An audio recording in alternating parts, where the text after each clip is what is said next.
Hello बच्चों, let's see question. A projectile is thrown at O on ground at an angle of 45 degree from the vertical and with a speed of 5√2. The projectile at the highest point of trajectory splits in two parts. One part falls vertically down at the ground at 0.5 second after the splitting. The other part t second after the splitting falls the ground at distance x meter from the point. Acceleration due to gravity is this, then value of the t is. तो बच्चों हो क्या रहा है, मान लो अगर अपना कोई प्रोजेक्टाइल होता तो क्या वो ऐसे जाता, ठीक है,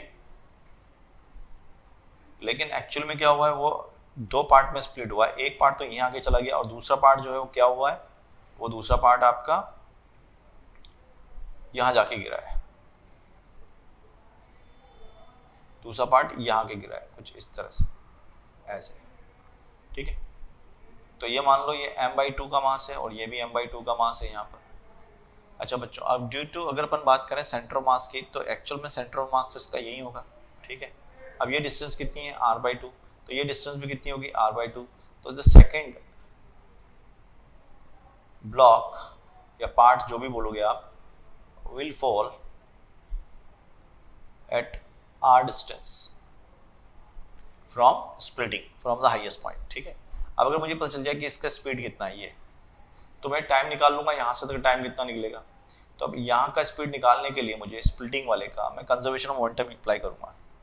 conservation of momentum, initial momentum कितना था, p initial, and that is equal to m into u cos 45, that means 5√2 into cos 45 1/√2.